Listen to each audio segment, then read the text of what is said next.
We're talking to Mr. Kenneth Caine, and the issue is the Nashville Black Coalition, National Black Coalition. Of course, the purpose of that coalition, as you've indicated, Mr. Caine, is to try to focus on issues that are of some concern to African Americans in various communities across the nation. But now, one of the real issues that we've had to deal with has to do with a large number of young people, especially African American males, who have been disfranchised primarily because of their connection or their contact with the criminal justice system. Let's talk about the impact that that is having upon Africans, African Americans. Right. Well, as it turns out with me, I was driving down 8th Avenue one evening, and I got pulled over by a cop, and he asked for my license and all this stuff. So I gave him all of that, and he told me that that there's a warrant out for my arrest for a ticket that I had not paid, a traffic ticket. I believe it was a parking ticket. And so, of course, I assured the man that I had paid that ticket, and but I was arrested.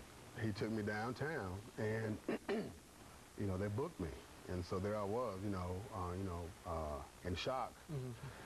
And then I noticed I was surrounded by brothers. Young brothers, older brothers, not just African Americans, of course there were whites there, a few Hispanics, but primarily it was young African American males. And so as I sat there, after several hours, it dawned on me that these fellas may not have gone to Tennessee State University.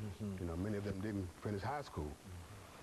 And many of them didn't appear to have a lot of money to really afford any kind of legal help, And so it dawned on me that we are in great trouble. And so I was touched by that. My spirit was moved, I have to say. And so when I went to a meeting with our group and told my story, I was traumatized by it, by the way. Never been arrested before, And so we felt moved to do something about this issue of felony disenfranchisement. And so as we did research, talked to lawyers, we found out that no one's really dealing with this issue. And that it's affecting millions and millions of people all across the country. I think Tennessee had at least 100,000 people. That fall into that category. Yes. And so, but now, most of the crimes were for little petty crimes. They were not for violent crimes. They were for things like maybe having a small amount of, marijuana, things like that. And so, what really shocked us was what it did in essence. They were experiencing sort of a death in terms of our society. We call it civil death, a term that was really coined back during the 18th century in Europe, where they could find a way to kind of weed people out of the political structure. And so that's what a felony does for people. You can't vote, but not only that, you can't get school loans, you can't get college loans, you can't get business loans. Anything from the government in a real sense. Right. And so its impact, of course, on the family structure, when you have a wife, children, and yet you're faced with this awesome impediment of being locked out of society. That's exactly what it is. Yes. And so since that time, we have been assembling various lawyers around town. We set up shop at a library, someplace like that, or at a church. And then we try to help those to get their lives back, to get their rights back as citizens. I'm amazed that, of course, you've been in the civil rights movement during that era, and yet people's voting rights have just been stripped away, and nothing is really, not enough, I would say. It's being done to really address this issue, because it's also about economics, it's also about education.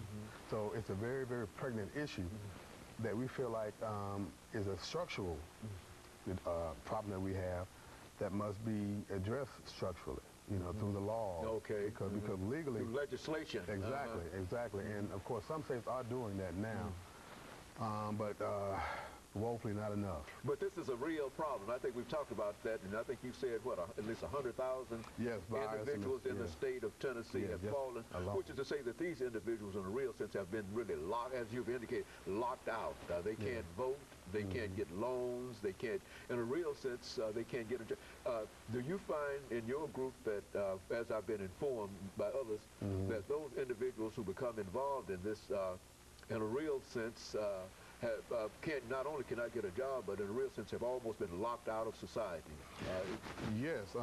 In fact, the part that really bothers me, I get phone calls from some of these gentlemen who have gotten out. You know, they tell me that, you know, when I was 17, I had a small joint on me. You know, that was 30 years ago, okay? I'm married, but I can't keep a job. I have children. I've done my time, okay? But yet, I don't have access to the American dream, so to speak. What do I do now? You know, and these guys go to the churches, and so they experience, as I said, sort of a death, in a sense. It is, a civil death. A civil death. And so we've tried to address this, and in fact, we continue to try to address this issue, but also to tell the story that, hey, we have a bona fide democratic issue here. It is. Okay? That really is unconstitutional when you get down to the bottom of it. It cannot be legal. In other words, the person who serves his time has, as far as society is concerned, has paid his debt to society. They pay their dues. But as far as the rest of the folks are concerned in terms of dealing with him, he's still the same criminal that he was the day he was judged. Is that the attitude that most folks have? Yes, it is. In fact, it's not just men anymore, though. A lot of women. Caught up. Yes. We didn't know. A lot of African-American women. Say something about that. We didn't know that. Quite a number of students have come to us. Students in college right now who have a felony on their records. But see, part of the problem is that the route back to getting their rights, for instance, if you owe any kind of back child support, you got to pay that first. Which, of course, if you spent a year behind bars or 2 years or 10 years behind bars, then that money has accumulated. That's right. And so therefore, you really locked out in that manner, just economically. So it's very discriminatory, and we have to try to address it in some way. You know, we're coming up for this second commercial break, after which we'll have an opportunity to do this third segment, and we can get into in greater depth in reference to this. But I think that some of the things that you're talking about now are some of the common problems that we've heard in reference to this as a real issue, and it's an issue, as you indicated, that ought to be addressed in a more forthright manner by the legislative process. Of course, we'll be back with our audience following this very, very short commercial break.